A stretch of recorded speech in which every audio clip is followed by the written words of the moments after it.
আমি 103টা দেশ দেখা আমার কমপ্লিট। কত? তোমরা দোয়া করো, দ্বিতীয় সেঞ্চুরি আমি পুরা করতে চাইতেছি। বলো না আমিন? আরে জোরে বলো। আমি দুনিয়া দেখা বলতেছি, আমি 7টা মহাদেশ দেখছি। আমি তোমাদের স্বাধীনতা দেখি নাই, কেননা ওই দিন আমি জমিনে ছিলাম না। আমি ইংল্যান্ডের থেকে 4 তারিখ রাত্রে ক্যানাডায় যেতেছিলাম। আমি যখন ক্যানাডায় নামছি তখন ক্যানাডায় সকাল, তোমাদের এখানে স্বাধীন হয়ে সন্ধ্যা হয়ে গেছে। আমি নামার পরে জানছি যে বাংলাদেশ স্বাধীন হয়ে গেছে। বিদায় স্বাধীনতার দিন আমি জমিনে ছিলাম না, আকাশে ছিলাম। আকাশে আমি দেখা বলতেছি তোমাদেরকে। তুমি যতই ওদের রঙে রঙিন হও, তুমি আর কতটুকু রঙিন হইতে পারো? আর তোমার কাছে থাকলেই বাংলাদেশের আইডি আছে, বাংলাদেশের পাসপোর্ট আছে। আমি তোমাদের মতো হাজার হাজার যুবককে চিনি যারা আমেরিকান পাসপোর্টধারী, যারা ক্যানাডিয়ান পাসপোর্টধারী, যারা ইংল্যান্ডের পাসপোর্টধারী, যারা ইউরোপের পাসপোর্টধারী, যারা অস্ট্রেলিয়ার পাসপোর্টধারী। আমি নারী চিনি, পুরুষ চিনি, যারা নিজেদেরকে সাজাইতে সাজাইতে সাজাইতে ওদের চেয়ে পর্যন্ত আপডেট হয়ে গেছে। আপডেট ওরা পর্যন্ত এদেরকে দেখলে লজ্জা পায় যে আমরাও তো এতটুকু আপডেট হতে পারি নাই। ওরা পর্যন্ত ওদের ভালোবাসার পাত্র হতে পারে নাই। নাই নাই নাই। সাজ ওদের মতো, আইডি ওদের, পাসপোর্ট ওদের, তারপরও ওদের কাছে প্রিয় হইতে পারে নাই। ও গৌরনদীর যুবক, তুমি চিলের স্টাইল দিয়া কর্তিকা হইবা, প্যান্ট পোড়া কর্তিকা হইবা, গেঞ্জি পোড়া কর্তিকা হইবা,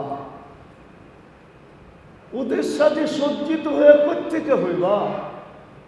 ওরাই যখন হইতে পারে না, আমি চোখে দেখা বলতেছি, চোখে দেখা। আমি চিনি শত শত মানুষ যাদের পাসপোর্ট ইংল্যান্ডের, তারপরও ইমিগ্রেশন ঘন্টার পর ঘন্টা বসায় রাখে। পাসপোর্ট ইংল্যান্ডের, কেন? ও জানে এটা মুসলমান। আমাদের রঙে যতই রঙিন হোক, এটা চেঞ্জ হইতে সময় লাগবে না। চেঞ্জ হইতে সময়, এটা কোনোদিন আমাদের হবে না। বিদায় পায়ে হাত দিয়ে বলি, তওবা যখন করছো, চলো আজকের থেকে কমসে কম এতটুকু অঙ্গীকার করি যে কিছু পারি আর না পারি, 2টা জিনিসের অঙ্গীকার আজকে চাই আমি। প্রথম তো হয়ে গেল তওবা, দ্বিতীয় হইল যে আজকের থেকে নামাজ ছাড়ব না। হ্যাঁ হ্যাঁ। তৃতীয় তৃতীয় তৃতীয় তৃতীয় তৃতীয় এই আলেম ওলামাদের সঙ্গ কখনো ছাড়ব ছাড়ব ছাড়ব ছাড়ব ছাড়ব। বলেন তো, সরকারি বাহিনী সুরক্ষা দেয় কি? কি দেয়? কিসের সুরক্ষা দেয়?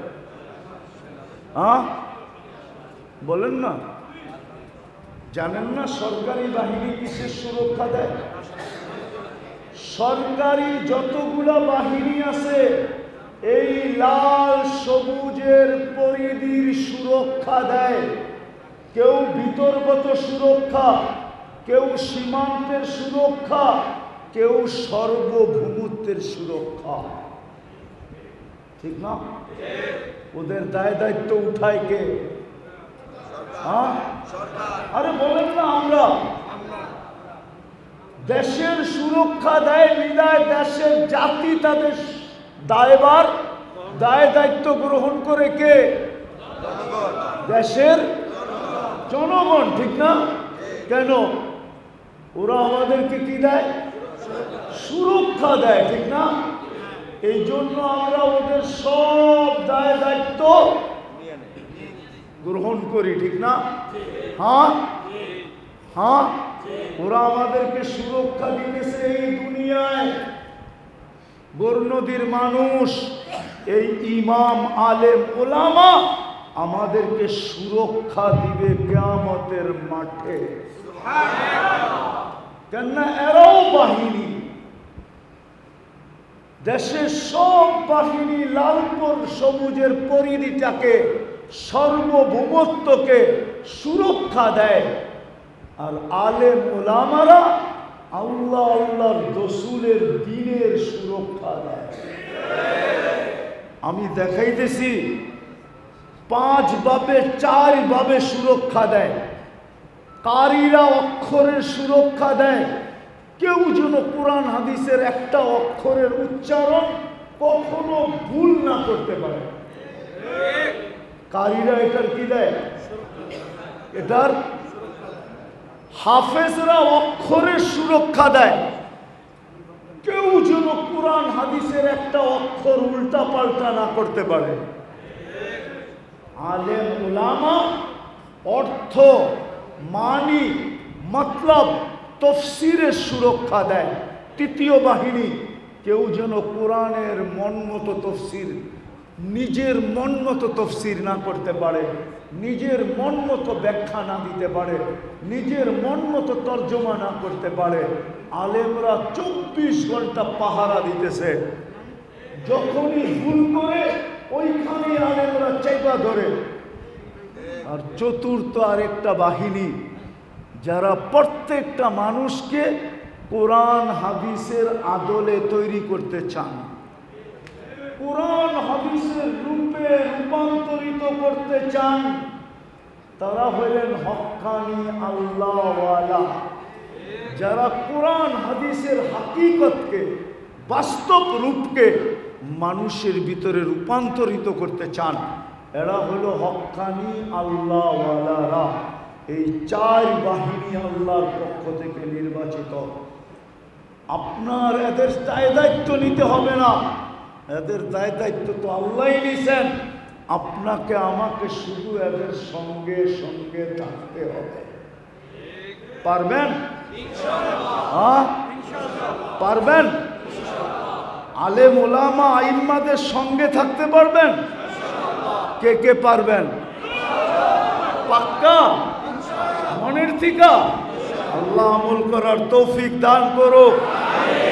এমন যেন না হয় শেষমেশ পায়ে হাত দেই, এমন যেন না হয়, বিশেষ করে যুবকদেরকে বলতেছি, এমন যেন না হয় কখনো যেন আঙ্গুল এদের দিকে না উঠা যায়। আপনি যদি নাও চলতে পারেন সাথে সাথে তো বেঁচে যাবেন, কিন্তু আমার গ্যারান্টি আছে। কিন্তু যদি কোনো পর্বে আঙ্গুল উঠায় দিলেন, আর কোনোদিন বাঁচার সুযোগ নাই। আল্লাহ সব সয়া নিবে, কিন্তু আঙ্গুল সয়া নিবে না। আজকে হয়তো নিবে, কিন্তু কাল কিয়ামতের মাঠে এটা সয়া নিবে না, না, না, না, না। আজকে সয়া নিতে পারে, কিন্তু কিয়ামতের মাঠে সয়া নিবে না। এই আঙ্গুল আপনাকে অনেক জ্বালাবে। এই আঙ্গুলের জন্য অনেক জরিমানা, অনেক বড় জরিমানা আপনাকে দিতে হবে। এই জন্য পায়ে হাত দিয়া বলি, না চলতে পারলেও কখনো আঙ্গুল উঠাবো না। উঠাবেন? হ্যাঁ, উঠাবেন? এরা কিন্তু বাহিনী। যদিও দুনিয়ার দেশের বাহিনীর দায় দায়িত্ব আমরা কাঁধে উঠায় নিছি, আলেম ওলামাদের দায় দায়িত্ব আমাদের কাঁধে উঠায় নেই নাই। যতটুকু নেওয়ার দরকার ছিল অতটুকু নেই নাই। আর প্রয়োজনও বোধ করি না। এরা হয়তো আজকে কাজে আসবে না, কালকে কাজে আসবে। আমি শেষ হাদিস দিয়ে শেষ করতেছি।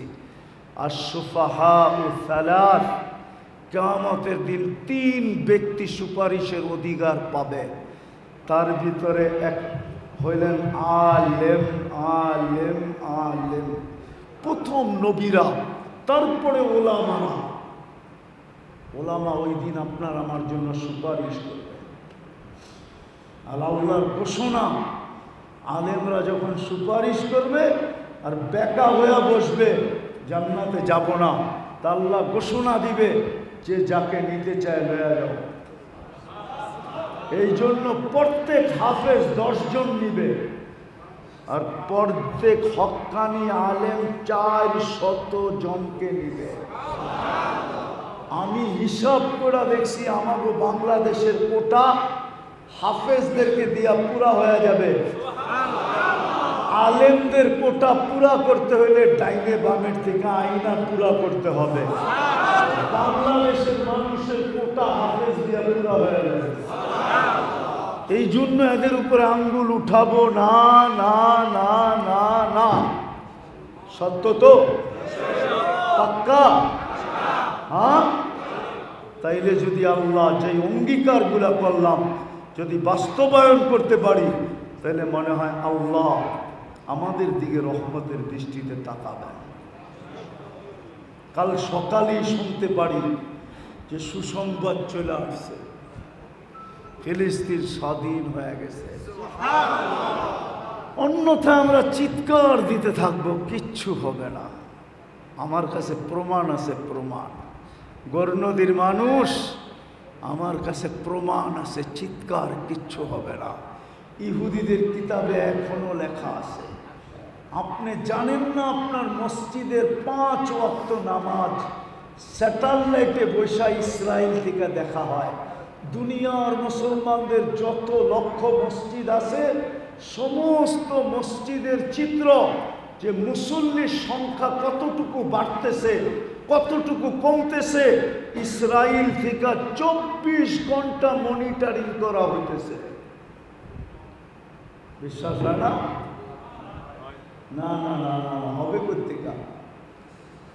ওদের কিতাবে লেখা আছে যেদিন জুমার জামাত আর ফজরের জামাত মুসলমানের জনসংখ্যার দিক দিয়ে সমান হবে, ওই দিন মুসলমানের বিজয়ের পালা শুরু হবে। এর আগে 250 কোটি মুসলমানও যদি জান দিয়া দেয়, বিজয়ের পালা শুরু হবে না, না, না, না, না। নাইলে বিজয়ের পালা আনা তো 1 ঘন্টার ব্যাপার। কয় ঘন্টা? 1 ঘন্টা। কয় ঘন্টা? 1 ঘন্টাও না, আরো কম। আমি প্রমাণ দিলাম। 60 দেশের কর্ণধাররা যদি আজকে বলে ইউরোপ আমেরিকাকে ডাইকা যে তোমাদেরকে আমরা শুধু 2টার যেই কোনো একটা এই বৈঠকে তোমরা ঘোষণা দিবে 2 মিনিটের ভিতরে যে তোমরা 60 দেশের সাথে সম্পর্ক রাখবে না ছোট একটা অবৈধ ইসরায়েল দেশের সাথে সম্পর্ক রাখবে। 60 দেশের মুসলমানের কর্ণধাররা যদি বলুক আজকে 2 মিনিটের ভিতরে জবাব দেবে, সম্পর্ক 60 দেশের সাথে রাখবে না এক ইসরায়েলের সাথে রাখবে, বন্ধুত্ব 2 কোটি ইহুদির সাথে রাখবে না বন্ধুত্ব 250 কোটি মুসলমানের সাথে রাখবে, জবাব দিয়া উঠবে। 2 মিনিটে সমস্যার সমাধান হবে। কেননা মুসলমানের চেয়ে বেশি কেউ খায় না, মুসলমানের চেয়ে বেশি কাপড় চোপড় দুনিয়ার কেউ পড়ে না, মুসলমানের চেয়ে বেশি প্রসাধনী দুনিয়ায় কেউ ব্যবহার করে না, মুসলমানের চেয়ে ব্র্যান্ড দুনিয়ার কেউ ব্যবহার করে না। পাগল নেটে দেখা ওরা যে চুল কাটে শুধু নেটের থেকে ডিজাইন নিয়া, ওটা তো ডিজাইনার একটা ছবির ভিতরে ডিজাইন করে ছেড়া দিছে, আর মুসলমান যুবককে পাগল বানায় দিছে। ওদের দেশে যে চুলের ডিজাইন কেমনে কাটে, চুল কাটতে কয় ডলার লাগে? তোমার মতো বাপের গলায় পাড়া দিয়া চুলের টাকা দিয়া গেছো, বাপের গলায় পাড়া দিয়া 14 তারিখে টাকা বাড়ি করে নিছো, বাপের গলায় পাড়া দিয়া 31st নাইটের টাকা বাহির করে নিছো। ওই দেশে এত সস্তা না। 18 বছর হওয়ার পরে মা বাবা 1 পয়সা সন্তানের দেয়ার করে না। যেই সমাজ স্ত্রীর বিল দেয় না, স্বামী হোটেলে খাওয়ার পরে, ওই সমাজ আবার সন্তানকে ফুর্তি করার পোষ করার টাকা দিবে করতে পারে। আমার কথা বোঝো? এই জন্য আসো আমরা নবীর রঙে রঙিন করি। করবো তো? করবো তো? মসজিদ করবো তো? নাইলে কিন্তু আল্লাহ রাজি হবেন না, না, না, না। আল্লাহ আমাদেরকে আমল করার তৌফিক দান করেন। ওমা আলাইনা ইল্লাল বালাগ।